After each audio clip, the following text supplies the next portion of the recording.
সমন্বয় জাবেদার দ্বিতীয় ক্লাসে আরেকবার স্বাগতম। আমরা আজকে সমন্বয় জাবেদার আরও 4টি নতুন বিষয় নিয়ে আলোচনা করব। আমাদের আজকের প্রথম বিষয়টি হচ্ছে সমাপনী মজুত পণ্যের বাজার মূল্য 30,000 টাকা। এটি সমন্বয় জাবেদা আসলে কিভাবে করব।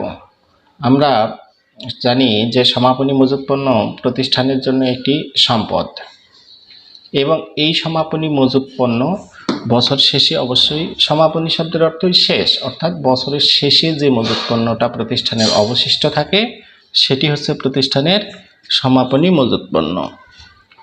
তাহলে সমাপনী মজুত পণ্য আমরা সমন্বয় জাবেদা কিভাবে দেখাবো। সমাপনী মজুত পণ্যের সমন্বয় জাবেদা হবে সমাপনী মজুত পণ্য হিসাব ডেবিট, এবং এই সমাপনী মজুত পণ্যকে আমাদের কোথায় দেখাতে হয়? সমাপনী মজুত পণ্য আমাদের দেখাতে হয় প্রতিষ্ঠানের লাভ লোকসান বিবরণীতে।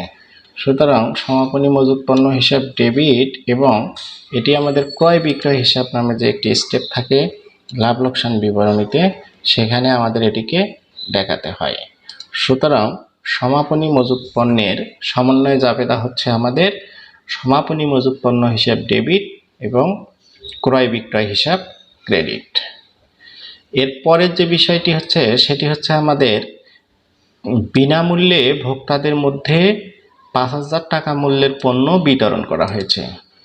এখন ব্যবসা প্রতিষ্ঠানের মূল লক্ষ্য হচ্ছে মুনাফা অর্জন করা। এখন প্রতিষ্ঠান যদি আমাদের এই পণ্যগুলো বিনামূল্যে বিতরণ করে তাহলে আমাদের কি হবে? বিনামূল্যে পণ্য বিতরণ করা হয়েছে এখানে উদ্দেশ্য কি? যাতে পরিচিতি পায় এবং আমাদের পণ্যের প্রতি মানুষের একটি আকর্ষণ সৃষ্টি হয়। তাহলে যে পণ্যটি এখানে আমরা বিনামূল্যে বিতরণ করেছি, আমাদের বুঝতে হবে বিষয়টি আগে, যে পণ্যটি আমরা বিনামূল্যে ভোক্তাদের মধ্যে বিতরণ করেছি এটি অবশ্যই আমাদের প্রতিষ্ঠানের জন্য ক্রয় করা, অর্থাৎ বিক্রয়ের উদ্দেশ্যে যে পণ্যটা আমরা ক্রয় করেছিলাম, বিক্রয়ের উদ্দেশ্যে কৃত পণ্যটাকে বিক্রয় না করে আমরা বিনামূল্যে ভোক্তাদের মধ্যে বিতরণ করেছি। উদ্দেশ্য কি?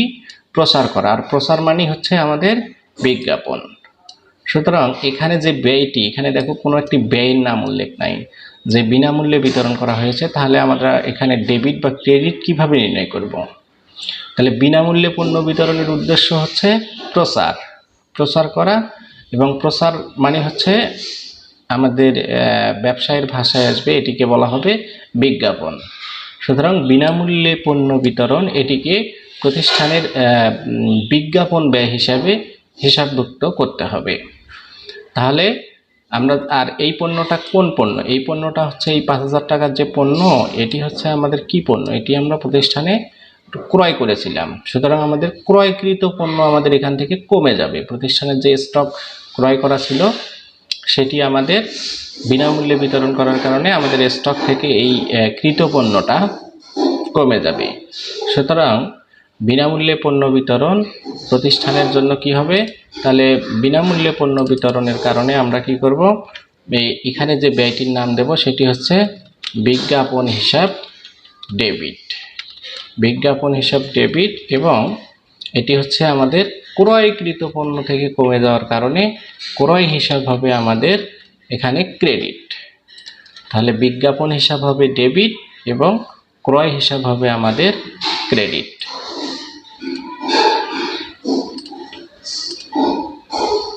এরপরে যে বিষয়টি আছে সেটি হচ্ছে আমাদের ধারে পণ্য বিক্রয়, অর্থাৎ ধারে বা বাকিতে পণ্য বিক্রয় করা হয়েছে, যে টাকাটা এখনো আসলে পাওয়া যায়নি। ধারে বা এখানে ধারে বা বাকিতে এরকম শব্দগুলো বলা থাকতে পারে। এখানে যে ধারে 3,000 টাকার পণ্য বিক্রয় করা হয়েছে, যেটি আসলে এখনো হিসাবভুক্ত করা হয়নি, কিন্তু বিক্রয় হয়েছে কিন্তু আমরা টাকা পাইনি, সেই জন্য এটিকে ধারে বা বাকিতে বলা হয়েছে। কিন্তু বিক্রয়, কিন্তু এর ফলে কি আমাদের বিক্রয় কিন্তু বৃদ্ধি পেয়েছে, কিন্তু আমাদের বিক্রয় করে যদি আমরা নগদ টাকাটা পেতাম, এখানে নগদ টাকা পাইনি, অর্থাৎ এটি বাকি আছে। তাহলে আমাদের বিক্রয় বৃদ্ধি পেলে কি হয়? বিক্রয় আমরা এখান থেকে ডেবিট ক্রেডিট কিভাবে নির্ণয় করব? বিক্রয় বৃদ্ধি পেলে বিক্রয় হিসাব ক্রেডিট হয়। তাহলে বিক্রয় হিসাব ক্রেডিট এটা ঠিক আছে। তাহলে আমাদের যেহেতু আরেকটি পক্ষ বৃদ্ধি পাওয়ার কথা, তাহলে ক্রেডিট আমরা বুঝলাম যে বিক্রয় হিসাব ক্রেডিট হবে। তাহলে ডেবিট পক্ষটি কি হবে?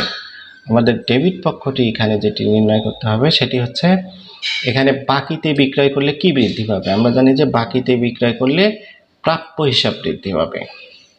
বাকিতে বিক্রয়ের ফলে আমাদের যে প্রাপ্য হিসাব বৃদ্ধি পায় বা দেনাদার বৃদ্ধি পায়। প্রাপ্য হিসাব বা দেনাদার একটি লিখলেই হবে। সুতরাং আমাদের এখানে ডেবিটটি হচ্ছে আমাদের, তাহলে বিক্রয় হিসাব তো ক্রেডিট হবে, তাহলে আমাদের প্রাপ্য হিসাবকে আমরা ডেবিট করব। এখানে প্রাপ্য হিসাব লেখা যেতে পারে, অথবা এখানে আমরা দেনাদারও লিখতে পারি। এখানে দেনাদার ডেবিট হবে। আর আমাদের ক্রেডিট কি হবে? যেহেতু বিক্রয় একটি আয় এবং এটি বৃদ্ধি পেয়েছে, সুতরাং আমাদের বিক্রয় হিসাবটি ক্রেডিট হবে।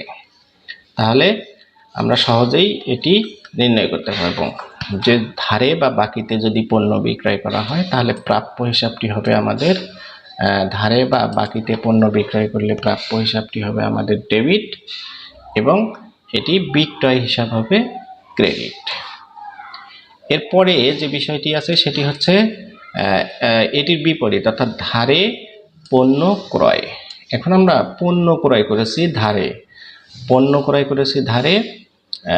যেটি আমাদের হিসাবভুক্ত। এখানে যদিও এখানে আমাদের দেখো হিসাবভুক্ত কথাটি বলা আছে, হিসাবভুক্ত হয়নি কথাটি বলা আছে, আর এখানে আমাদের যে বিষয় সেটি হচ্ছে হিসাবভুক্ত হয়নি এই কথাটি বলা নাই।